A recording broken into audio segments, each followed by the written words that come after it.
and today I'm bringing you my mock draft predictions for the 2020 NFL Draft.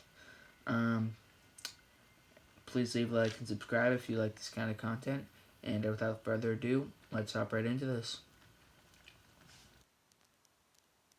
For the number one overall pick is going to be Joe Burrow with the Cincinnati Bengals. Joe Burrow, he's 6'4", 220-ish pounds.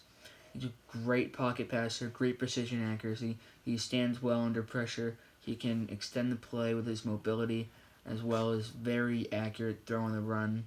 I think he's going to be the guy for the Bengals for the next at least decade if he stays with them and if injuries don't bother him.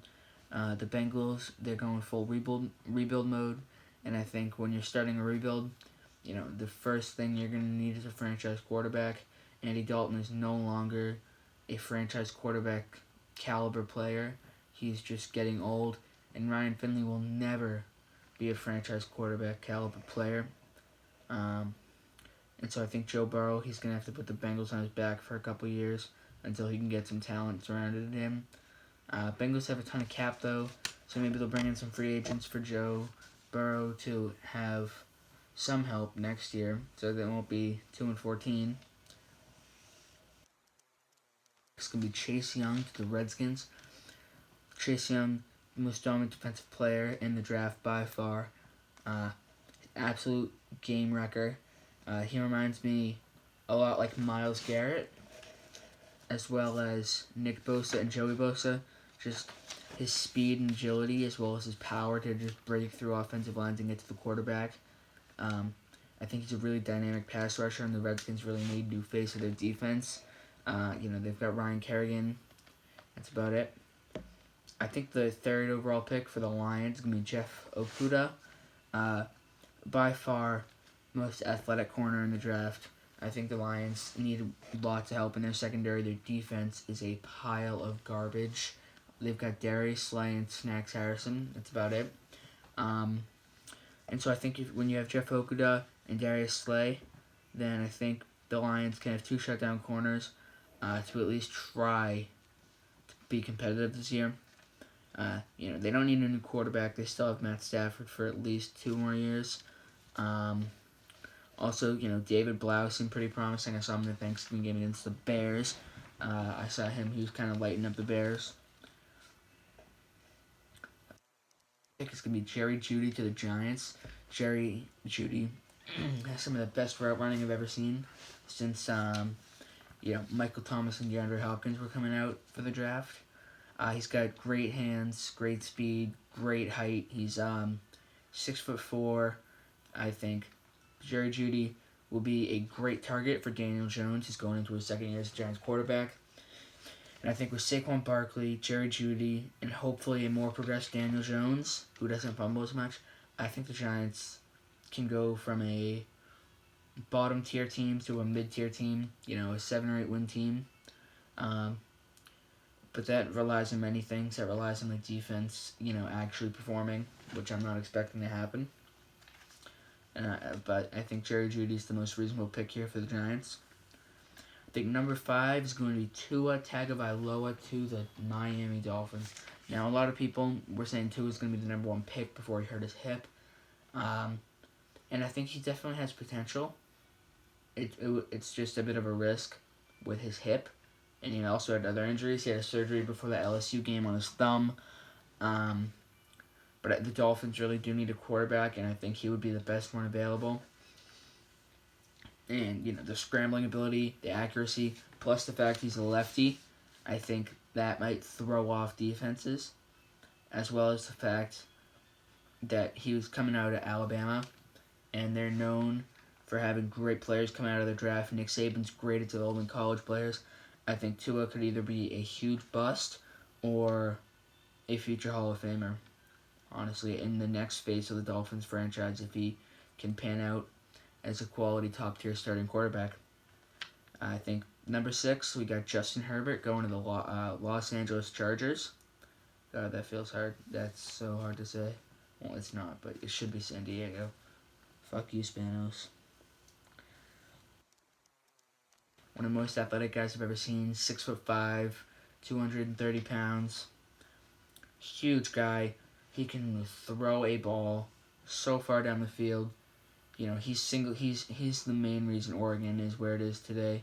Justin Herbert, absolute freak on the field. Huge. He's got the size to be an NFL quarterback. I think the only downsides are maybe his football IQ. He's smart, but I think in the moment, reading, from what I've seen of him, I see him throwing into a lot of double coverages, but that's when the pocket collapses. I think his main issue is staying composed under pressure, but when he's not in pressure, he's one of the best college prospects in this draft class. At number 7, we've got A.J. Epineza to the Carolina Panthers. With Luke Kuechly gone, you would think the Panthers would be scrambling for a new linebacker, but I think they can wait till the second round. A.J. Epineza, second best pass rusher in the draft class behind Chase Young.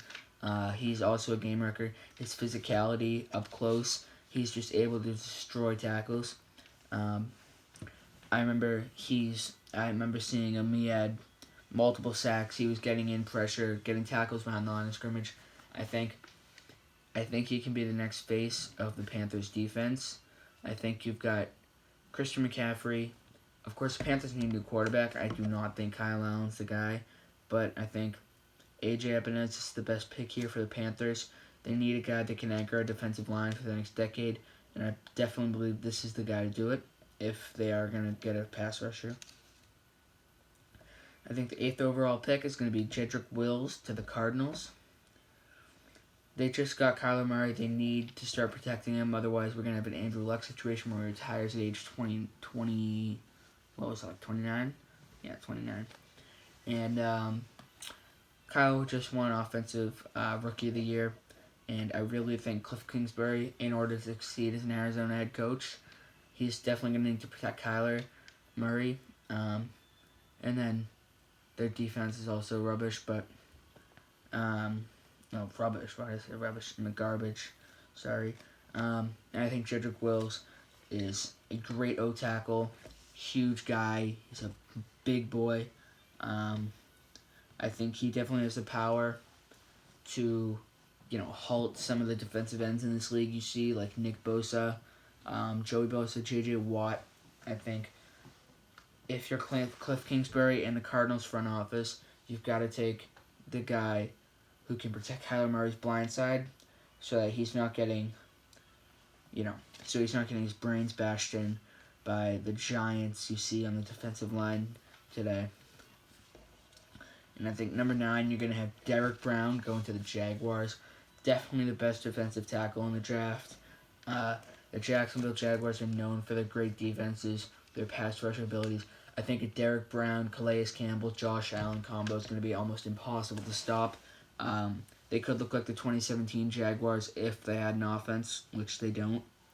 But I think Derek Brown has the most potential in Jacksonville, where they're known for their great defensive abilities, especially on the line and pass rush. I think, alright, and then for the 10th overall pick, I see Alton Robinson going to the Browns. So the Browns, they have Myles Garrett. We don't know if he's going to have to sit on any games next year. I don't think he should. I think missing 7 weeks, 8 weeks is definitely enough suspension. But I think if you're the Browns, you're not sure about that. You've got to take a dynamic pass rusher, really strong, really fast. Alton Robinson from Syracuse. I think he would be a nice complementary piece to Myles Garrett as well, even if he does come back strong this year. At number 11, I see K'Lavon Chaisson. I'm not sure if that's how you pronounce it. Another defensive end.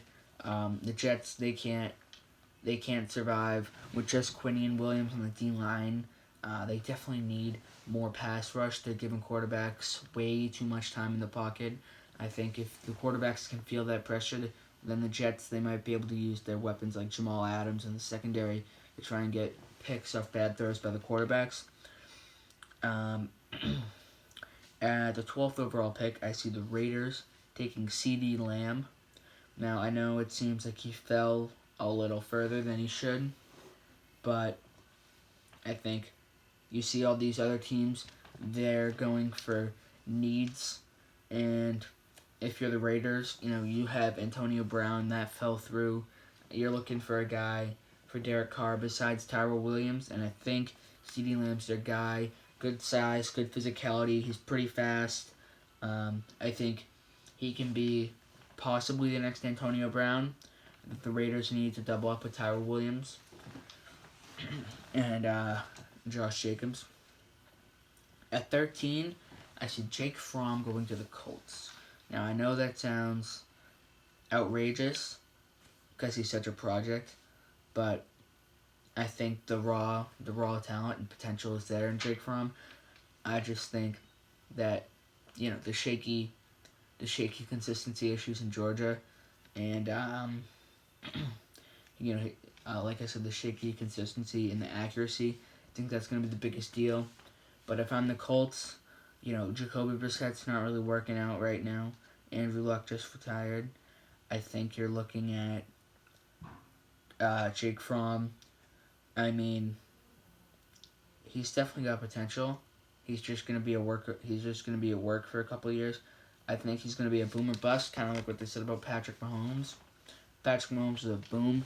I don't know if Jake Fromm's gonna be a boomer bust. It's definitely gonna take a couple of years. We'll see how this video ages in a couple of years. Look back, see how Jake Fromm actually did.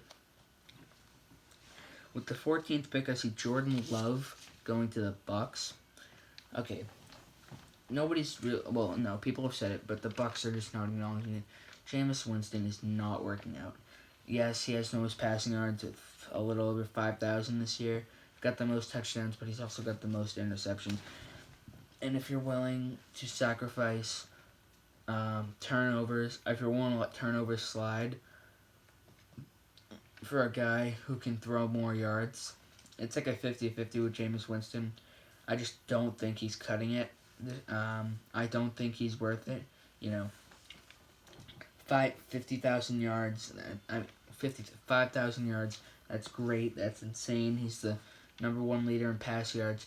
But I think if you're going to throw as many interceptions as Jameis throws, I think that's just unacceptable. You need to find, a new guy with new potential.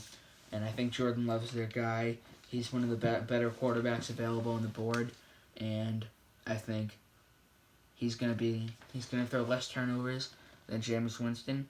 And I think he's going to be, a solid quarterback in a couple of years. Number 15, I see Mekhi Becton going to the Denver Broncos. So they're not going to let Drew Lock go just yet, even though he isn't performing up to expectations. But I think they definitely should start trying to enforce that offensive line. It's absolutely atrocious. And I think Becton, he's got the strength, he's got the power to shut down those pass rushers. Not all of them. He's definitely not that powerful. He's not shutting down a J.J. Watt, but I can see him being good enough to protect Drew Lock from getting brain damage. At the 16th overall pick, I see Xavier McKinney going to the Atlanta Falcons. I think after Super Bowl 51, the Falcons really fell off. Devontae Freeman fell off. A ton of people kind of fell off. And I think the Falcons, they should try and, restart. Not completely rebuild, but I think they should restart. And I think the best way to do that is to start in the secondary. And I think Xavier McKinney, great dynamic safety. He's got speed. He's got hands. I think if you're Dan Quinn and you want to get back into Super Bowl contention, then I think the best way to do that is to get a solid leader of your secondary for the next however many years. And I think Xavier McKinney's your guy. And I see Patrick Queen going to the Cowboys. Patrick Queen's the first linebacker on this list. And I think Patrick Queen and Leighton Vander Esch, they could make one of the most deadly linebacking cores in the entire NFL. If I'm Mike McCarthy, then I want two solid linebackers who are going to produce for me. Leighton Vander Esch, he's a great pass rusher. He also has great. He's also gotten quite a few interceptions, and I think Patrick Queen can also be that, and they can just shut down the middle of that field. Um, I see Andrew Thomas going to the Dolphins. Andrew Thomas is a great offensive tackle.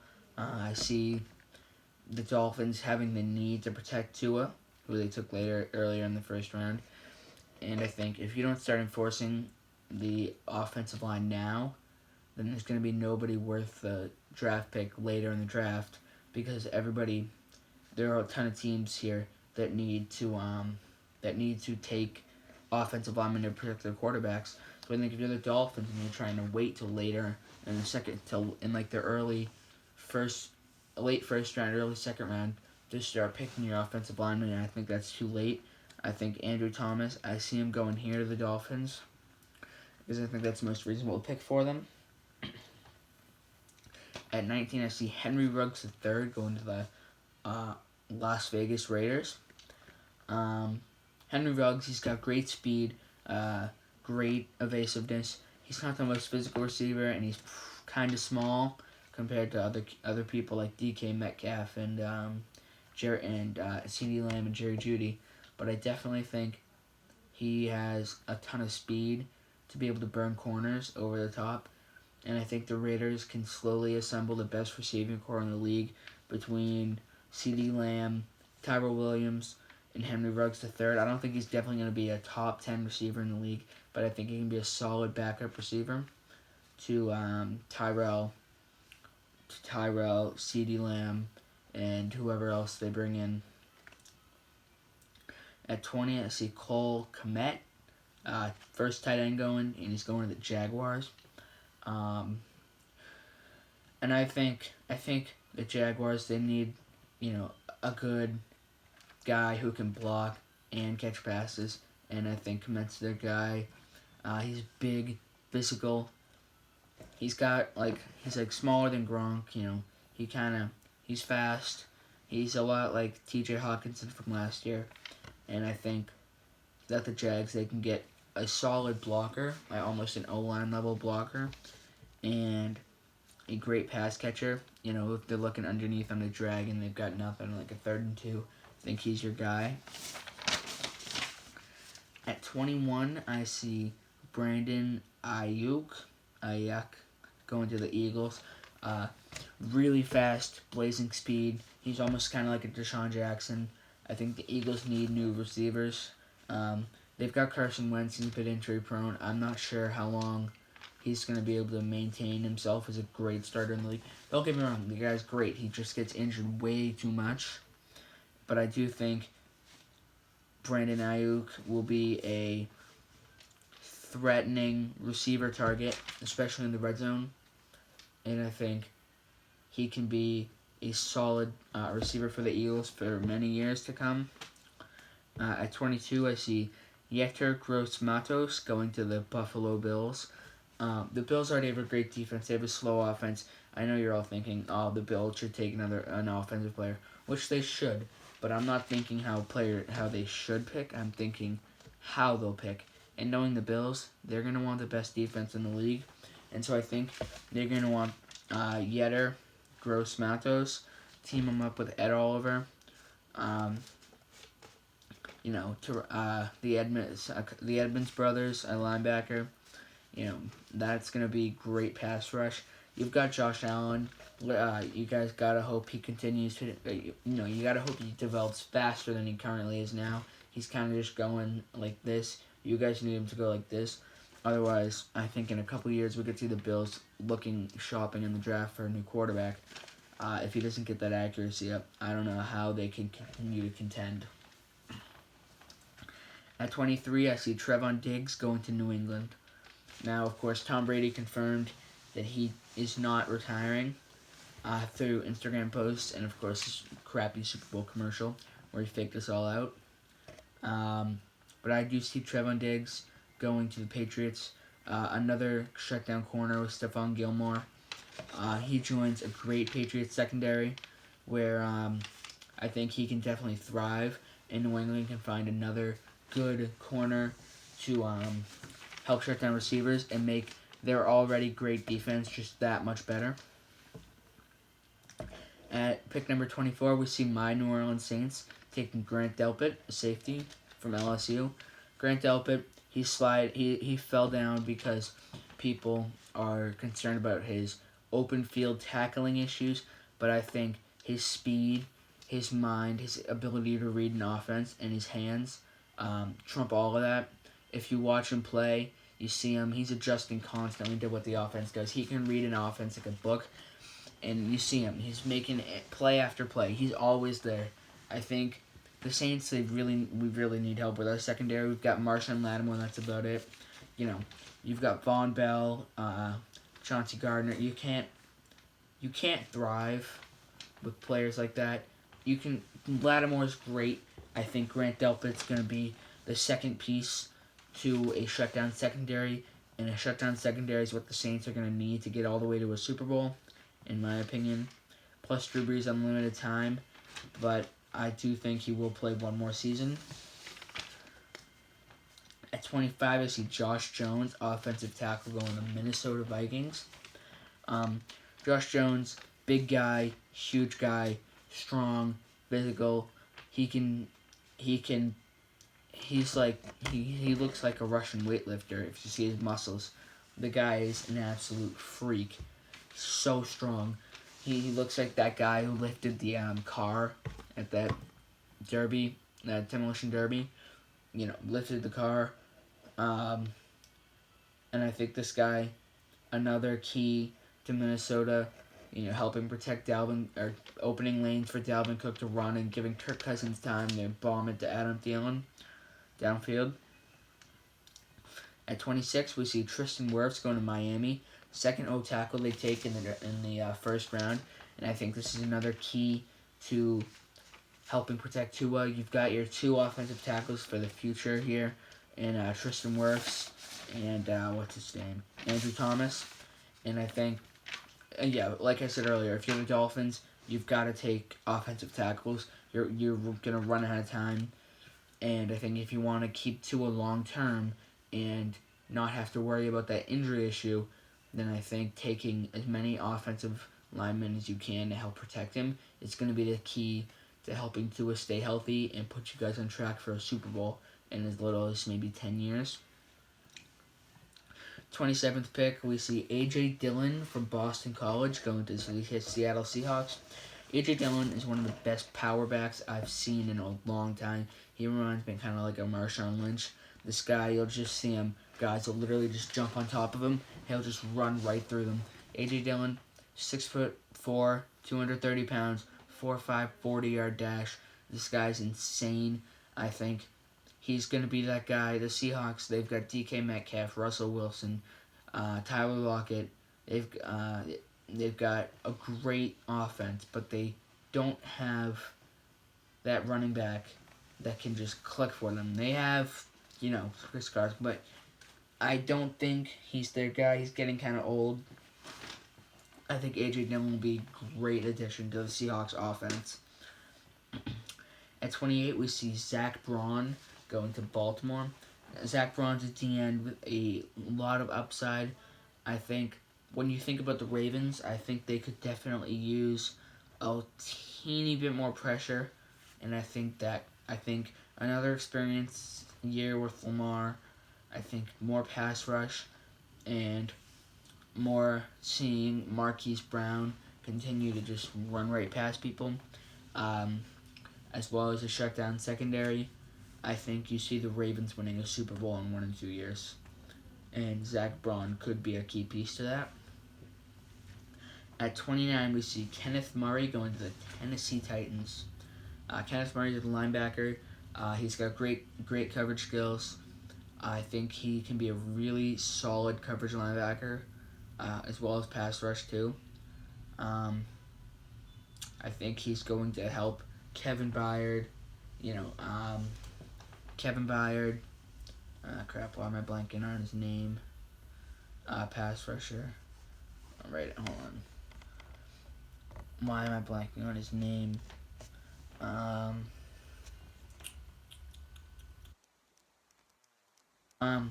I think he'll be a key piece to the Titans' defense moving forward. They had their Cinderella story this year.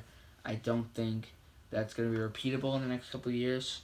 If Ryan Tannehill can stay Pro Bowl caliber form, then possibly, but I don't think that's just gonna. I don't think that's plausible. At number 30, we see D'Andre Swift going to Green Bay. Green Bay, they don't really have that running back who can produce for them. I think D'Andre Swift's going to be their guy. Rodgers is getting old, but he's shown no signs of leaving. You've got Jair Alexander on the other side of the ball. There's really nowhere you need to take a pick except running back, and I think D'Andre Swift would be the best fit for them. At 31, we see T. Higgins going to the San Francisco 49ers. If you remember seeing T. Higgins in the national championship game, to just light up other teams' defense, to see light up LSU's defense. He was running on them. He was trucking them. He was doing everything. But of course, Clemson couldn't back him up and win a championship. And I think San Francisco would be primed to win another Super Bowl if they can have another wide receiver target besides Emmanuel Sanders. We see Cesar Ruiz, offensive lineman, going to the Kansas City Chiefs. I think if you're the Chiefs, you just came off a Super Bowl win. You've got the fastest receivers in the league. You've got a shutdown. You have a shutdown line, shutdown D line, shutting down the inside run since Week 10. You've got Patrick Mahomes, Damian Williams. I think you're great everywhere, but I think you've got to protect Mahomes. So I think Cesar Ruiz, most because they definitely need to protect Mahomes, and I think he's the best guy available at this time. And that is it. That is my predictions for the 2020 Round 1 mock draft. If you enjoyed, please be sure to leave a like and subscribe. And I will see you guys in the next video. Peace out.